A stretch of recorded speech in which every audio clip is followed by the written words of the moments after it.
Quoi que nous décidions de faire, nous sommes l'acteur de notre propre vie. Ce qui fait la différence, c'est la position que nous adoptons par rapport à notre rôle. Certains seront des victimes et d'autres des responsables. Afin de m'aider à diffuser ces vidéos, merci de mettre un like et pour ne rien louper, abonnez-vous.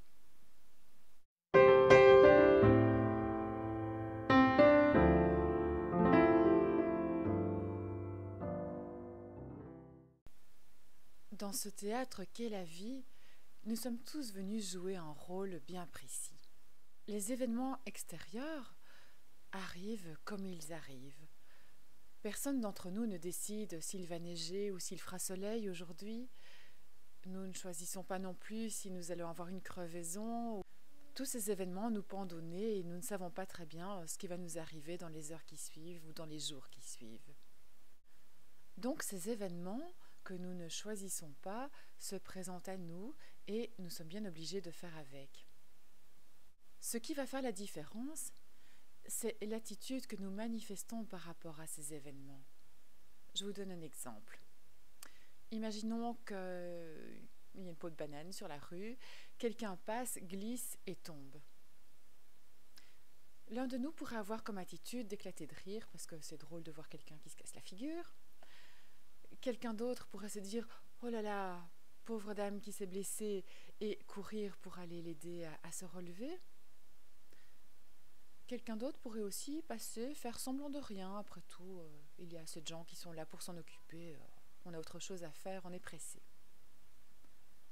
Et peut-être qu'il y a encore d'autres attitudes possibles, bien sûr. Donc vous voyez, cet événement qui est le même pour ces trois personnes dont je viens d'évoquer l'attitude, eh bien, ils ont tous un comportement différent, alors que le fait est le même. Eh bien, pour tout ce qui nous arrive dans la vie, c'est la même chose. On a le pouvoir de choisir le comportement que nous allons adopter. Et le deuil est un des faits qui nous arrive dans la vie auquel nous devons faire face. On peut vraiment prendre la décision que l'on va tout faire pour se sortir du chagrin, comme on peut aussi faire le choix de s'y enliser.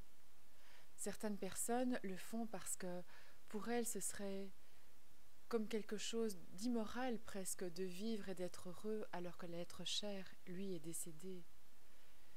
Et puis d'autres, au contraire, vont voir les choses autrement et vont se dire, puisque cette personne n'a plus le temps de vivre et que moi j'ai cette vie qui est là, je dois en profiter au maximum. On peut être concerné par la perte d'un être cher, avoir la même intensité de chagrin et néanmoins choisir d'agir différemment.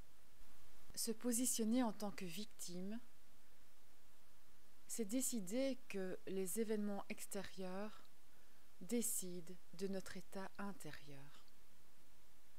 C'est dire que c'est la faute à pas de chance, c'est la faute aux autres, c'est la faute aux circonstances si rien ne va pour nous. Être responsable de sa vie, c'est faire face à ces événements et décider de la manière dont nous allons les aborder.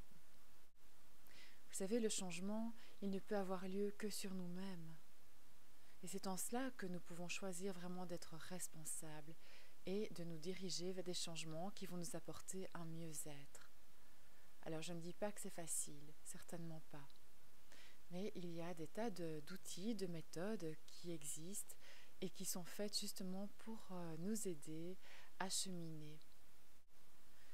Aborder le deuil de manière spirituelle est un levier très puissant, puisqu'il va au cœur du problème, au cœur de ce qu'est la vie, du sens que nous lui donnons, du sens qu'a la mort. Et c'est une vérité très intime, mais lorsque nous la touchons, elle apporte vraiment un apaisement très très grand, très puissant et très bienfaisant.